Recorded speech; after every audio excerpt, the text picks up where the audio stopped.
I'm Bella. And I'm Joey Donalo, and this is episode 16 of Mobilefitlab After Hours. And today we are going to be talking about how to build an effective workout and how to know if you're training hard enough.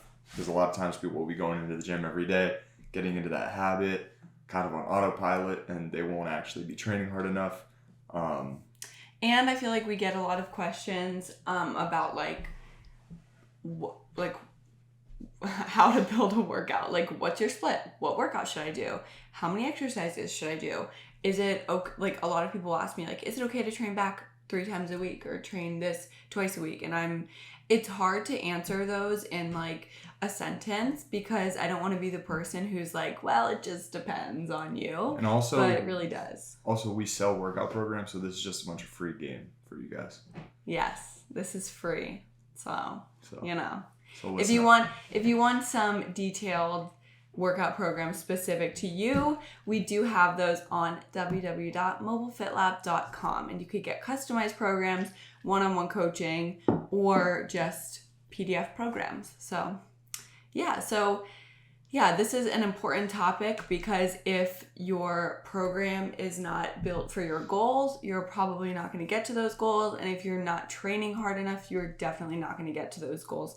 I think training intensity is probably one or the most important. I'd say training factor. Intensity is more important than what you're even doing. Yeah, to reach your goals, physique goals, strength goals, things like that. So if you're not training hard enough, then you're wasting your time. So we're going to talk about that a little bit today. But figured we'd start out with an example, like layout of an example workout. So if we'll take you through like, let's say, or we could start out by taking you through like a sample week split or a few options depending on what level you're at. So we always say if you're a beginner, if it is your first time in the gym or you've started within the last 3 to 6 months, I would say, then 3 months, I'd say. 3 months? 6 months is probably pushing it for this. But we always say go to a 3-day-a-week full body. 3-day-a-week full body split. Yeah. So if you're just starting or you've recently just started, or if you're someone who just doesn't yet feel comfortable in the gym, like maybe you've gone but you haven't really learned how to strength train, how to use equipment, how to lift weights, things like that. 3-day-a-week full body split is a really good place to start. You'll see a lot of bro splits too, so a lot of push-pull legs.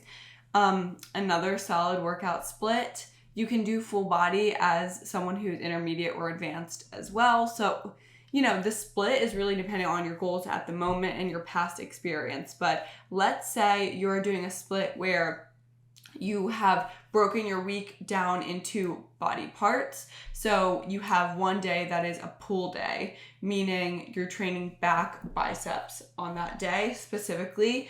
We're going to take you through an example workout of a pull day and show you how to build that. So again, this always depends on like what you're training for, like what results you're trying to get. If you're doing more of like a powerlifting, trying to gain strength like that, it's going to be different. If you're doing like a bodybuilding, if you're trying to lose weight, all of it's going to be different, but this is going to be like the most basic. I feel like we should do someone who is ready to move past the full 3-day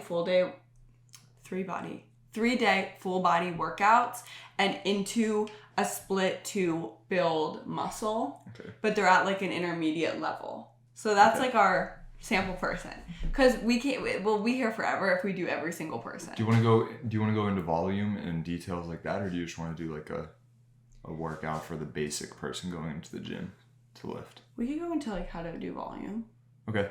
How should we start this? Okay, so I'm gonna start by saying when I first started training, obviously I've been training for like 4 or 5 years now, so I've gone through like all sorts of methods. I feel like I've tried just about everything. And when I started, like right when I got out of like doing a full body split, when I started doing more of a bro split, like push-pull legs, my workouts would basically be going into the gym and doing every single back exercise on a back day and doing like 3 or 4 sets of it.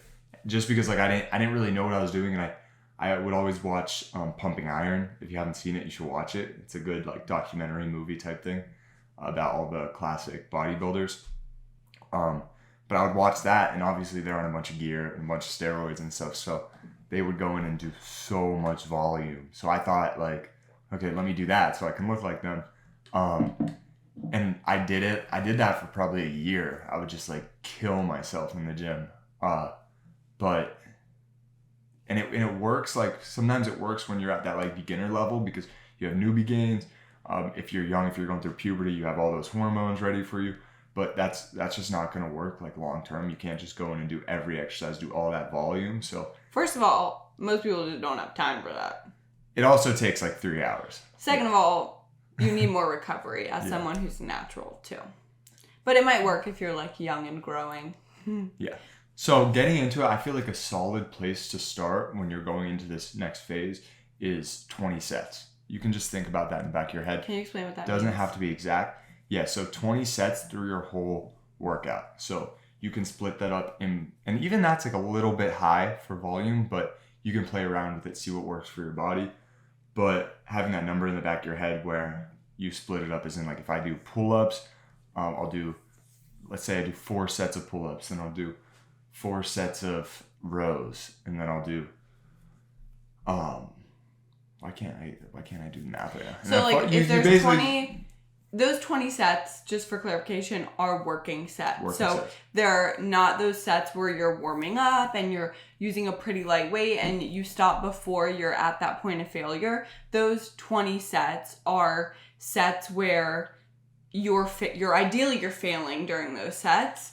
At least most of them. So let's say you want to do 5 exercises in a workout. So if you take 20 and divide it by 5, that's 4. So we have 4 sets per exercise.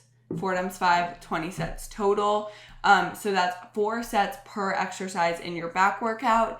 And you want 1 to 2 warm-up sets as well. So it's still high. It's really high volume still. That is still high, but when you're first getting into it, I'm kind of saying this assuming that when you're first getting into this phase, you're not actually going to be training each set to its maximum potential. Yeah, you may be training the last 1 to 2 sets to failure. Yeah, so as you progress and as you get better at really knowing, which we're going to talk about that too, but as you get better at really knowing how to go hard on a set, then that's when you can be more like, you can lower the volume a little bit, but in the beginning, it's definitely going to be, you're not going to be exactly where you need to be for each set. So yeah.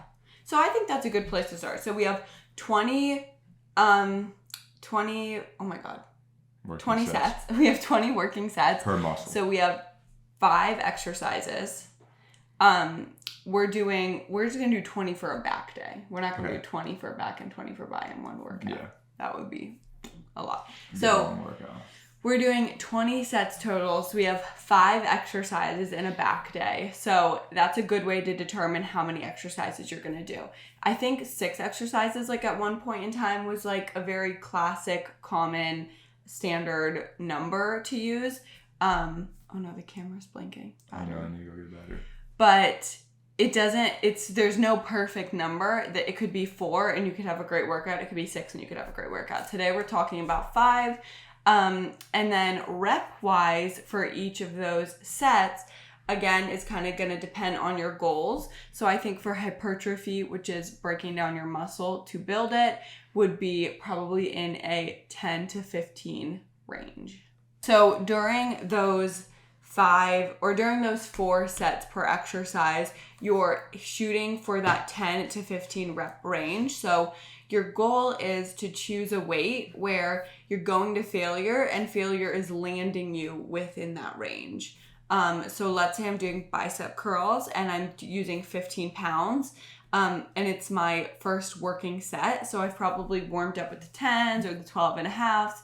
And now I'm picking up the 15s. It's my first working set. And myself or my coach has programmed that they want me in the 10 to 15 rep range or the 12 to 15 rep range, somewhere around there. So I'm going to do these bicep curls with the 15-pound dumbbells until I literally can't do them anymore or can't do them with good form, because failing form is also a method of failure. It doesn't mean like you can't pick it up, but it doesn't look good or you're having to use your whole body. And I end up on 13. So that's like a pretty high end of the spectrum there. So then I might consider increasing my weight to 20 pounds for my next working set and see where I land with the 20-pound dumbbells. Yeah, and this is pretty much just like a guessing game until you're comfortable with yourself enough to know like what weights you need for what reps. So like me and Bella, I feel like we've been training long enough. I can say how many reps I can do with pretty much any dumbbells for curls or shoulder press or anything like that. Within that range, within that 5 rep range. But when you're first starting, you kind of just guess, pick up a weight, try it out, and that's why those I like to call them building sets or warm-up sets, are super helpful, because that's where you can kind of pick a lighter weight and experiment. So if you pick up those 10-pound dumbbells and it's your first building set or your first warm-up set and you do 15 easily, put them down, don't tire yourself out, but take a mental note. Okay, those 10s were easy. I did 15, but I could have done 25 or I could have done 30. I'm going to need to make a decent increase for my working set so that I can be failing within a lower rep range. Mm-hmm. Yeah, okay. So now how to choose exercises for a workout. So we'll stick with this back and bi workout. What is the first exercise you do on a back and bicep day, and how did you come to that conclusion? Yeah, so when you're choosing your exercises, you can do it in a bunch of different ways, and it's good to kind of combine all these ways. But first is you want to, obviously we say you're training back, but within your back you have tons of muscles, you know what I mean? So you want to try to hit most of the muscles in your back. You get your lats, your traps, your rhomboids. You want to try to get everything. So you could choose your exercises by choosing one for each muscle in your back. If you're not that experienced with anatomy, muscles, everything like that, get one of our programs and we'll do it for you. Look it up online. I mean, Instagram has tons of workouts you can find. Yeah. Like literally search hashtags. You could Google. You can Google exercises for each individual muscle group. Yeah. And that will say like lat exercises. And then another way to choose is just, you can pick your favorites for that day or what you're feeling like doing that day. It's not as optimal as hitting every muscle in your back, but I'm not gonna lie, I do that a lot too. Some and days if you have 2 back days, you can use both of them to kind of mix it up. Some days I just want to do this. Some days I just want to do this. So I like to start obviously after getting my shoulders ready, getting everything warmed up a little bit. I like to start with pull-ups. Pull-ups are also good because they're hitting multiple muscle groups. So going off of what Joey's saying, a good way to choose your first exercise is by choosing a more of a compound movement, one that is going to target a few muscle groups and use more of your body, because it's going to be more fatiguing. So you want to do that first. So what you means by compound movements are usually going to be some sort of like bent over row, a pull-up, a deadlift. Yeah. There's not that many for back now that I think about it. Those are pretty much the main 3. So I'd say it'd be safe to choose one of those 3 movements to start your workout. If you're a pro at pull-ups, if you're doing 10 body weight pull-ups easily, then move to weighted pull-ups. That's what I always say. I say if you could do 10 body weight pretty easily, you should add some weight with a weight belt, a dumbbell, a kettlebell, whatever you have. And then you can lower the reps down to say 4 sets of 5. And that'd be a good place to start your back workout. Yes. Okay, what's next? You're looking at the whiteboard. Okay. Cheat sheet. So you have your compound movement, and then you've got 4 exercises to go. So let's say you pick 2 more back exercises. Maybe it's maybe you include 1 unilateral movement in there and 1 like a lat pull down and a single arm row, for example. Yeah. You don't have to I know like hearing like unilateral stuff like that. It's a little freaky. It's like, you don't really know exactly what that is. You don't have to freak yourself out about it. Just think about you want to feel the different movements and different types of contractions. So with the compound, it's going to be a more broad contraction. Your whole back's going to be squeezing. It's going to be tight. So then maybe go to a single arm lat pull down, for example, where you can really feel that whole contraction like a clamshell right in your one muscle, in your one lat right there. So just feeling the different types of contractions within the same workout is good. Yeah. And then maybe you choose 2 bicep movements, and you can alternate back by, or you can do back and then biceps. There's benefits to both. Just depends on how you're feeling that day. So once you have your workout set up, how to know that you are doing it to failure, how to know you're training hard enough to get results, which I think is what most people lack the most in the gym. I mean, myself included. I think it's the hardest part of the gym for a lot of people. And it is the most important part too. So I feel like I kind of just got to the point where I can go closer to failure and train really hard. But it takes a long time to learn. And a really easy way to start and a really helpful way to start is by having a training partner. So when you have a training partner, you can use them for a spotter. So let's say you're doing like a seated shoulder press or something where that weight is going over your head. Those dumbbells are going over your head. So it's kind of scary to go to failure. And failure is really hard because there's a lot of mental barriers within failure. So even if like you could press those 35s up or those 40s up or whatever weight it is for 3 more reps, technically your mind is going to quit before your body does. So having a spotter there, you can really have a spotter that you trust so that you can put all of your trust into them and they can help you and assist you a little bit. And that's not cheating, like they're helping you push your muscles closer or past that point of failure. So you're going to get more out of the workout than you would be able to do alone. Yeah, another thing that I think makes it hard for people to really train to their fullest potential is that when you're first starting, it's hard to tell the difference between pain, like real pain in your body, and the pain that you feel from like a good muscle contraction or your muscle fibers, you feel them stretch and spread. So it shouldn't be comfortable. No. At all. But it's hard because obviously I don't want to tell you guys, train past that pain because I don't know. I'm not with you in the gym. I can't tell if that's real pain or if it's what you should be feeling. So don't take it like that. But this is another reason having a spotter who you trust and also is more experienced than you is really helpful because they can probably listen to your vocabulary, the way you're talking about how you're feeling, and from their experience be like, okay, well, how about this? Like, does it feel like this? And kind of direct you in the path of like, no, like you need to relax. That's actual pain, or you're just working hard. Yeah, just know that there's a difference between those two things and it's a fine line. Yeah. And it's important to get as close to that fine line as possible. Yeah, so if you're not, we'll do Joey for this one because I think he learned this faster than I did. And he's better at it. What is your advice on if you don't have a workout partner, training to failure or like practicing training harder? So there's a lot of good things. Make a list of your workouts. You can do this in your head, even in the gym while you're doing it. I do this all the time. Think about all the risk factors in training to failure with like a barbell bench press, a military press, stuff like that. Try to avoid those exercises and move to like a push-up with like parallettes where you can really get that deep squeeze, because if you fail there, you're just going to fall on your stomach on the ground. You know what I mean? You're not going to hurt yourself. If you fail on a bench press, you might crush yourself with the weight. You know what I mean? So take away any exercises with that risk factor whenever you don't have a training partner or a spa or anything.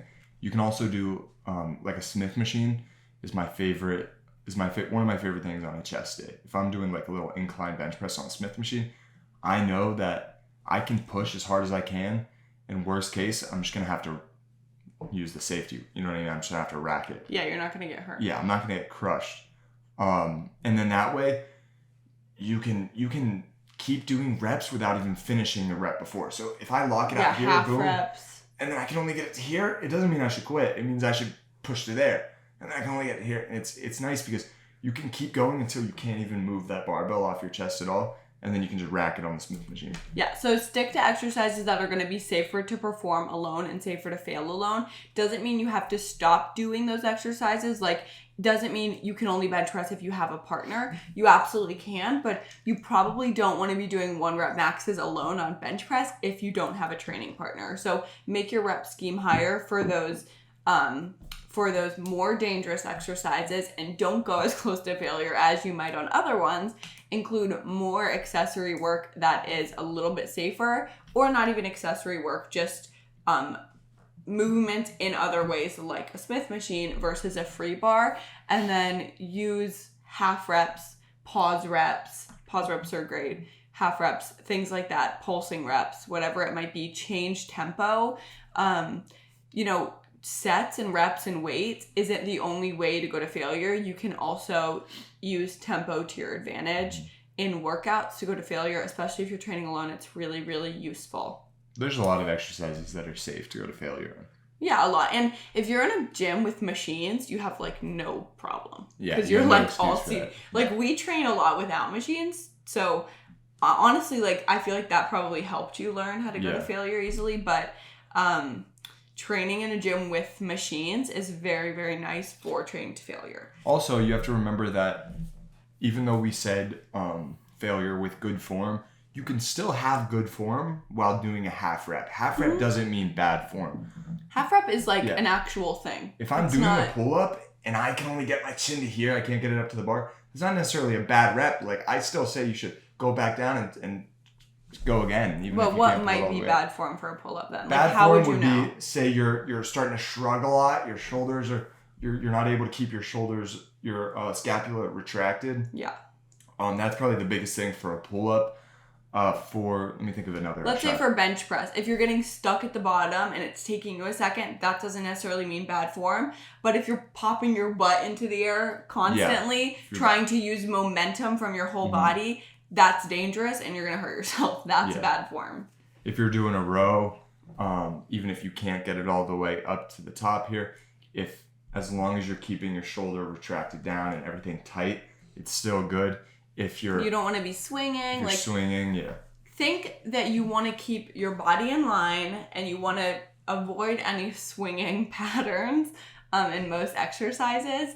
But with good form, you can still do those half reps and you can still go to failure. So you don't need to be super sloppy going to failure. Like, sloppy is not always a good thing. Maybe in like a very controlled setting. I'm not going to say never, but sloppy is not always a good thing. Okay, and then how long should a workout be? And should I time my rest periods, or should I make note of rest periods, or should I just rest as long as I want and make my workout 3 hours long and then, It depends on your lifestyle. If you're just starting and you don't know how long to rest, you don't know what it feels like to get that recovery that you need for the next set, then you could time it. You could time a minute or two just on your iPhone or whatever. But I feel like quickly after going to the gym consistently, you'll start to feel like, okay, I'm ready for my next set. It also depends on what you're training for. So if you are trying to get your heart rate higher, or maybe you're on a weight loss program or something and your coach has you're doing a lot of supersets, they might strategically want you to do shorter rest. So that you're prioritizing keeping your heart rate up throughout your workout. In that case, you might have more priority on that and less priority on going heavier or doing more reps or going to failure. It really just depends. And then like in something like powerlifting, like when you train for powerlifting, it's going to be like a 5-minute rest in between sets, which is a long time. And then for how long your workouts should be, they can be anywhere from, 45 minutes to 2 hours. It's probably more optimal within the 1 hour period. They don't need to, moral of the story, they don't need to be 2 hours long. Yeah. You can be in and out of the gym in 45 minutes to an hour, but you have to set your workout up for that and for you to succeed in that. There's no point in running a workout that's going to take 2 hours and then only having 45 minutes a day to do it and then missing half of your workout. So be really honest with yourself about how much time you do have in a day to work out, and then go through your workout and think about how long all of that is going to take, because it takes longer than you think. Yeah. For sure. But yeah, if you guys want some help with building a workout, with deciding what sets, reps, weights to use, and some advice on going to failure for your specific goals, we have one-on-one coaching customized programs as well as basic PDF programs for you on www.mobilefitlab.com. Available now. We have bikini, basic, bench, and then customized is sitting down with us, having a meeting about what your goals are, where you're at, and it is a workout program built specifically for you and your goals. So definitely check that out. And yeah. That's about it. Have a good day and go to failure. All right. 1, 2, 3. See you next time at Mobilefitlab After Hours. Bye.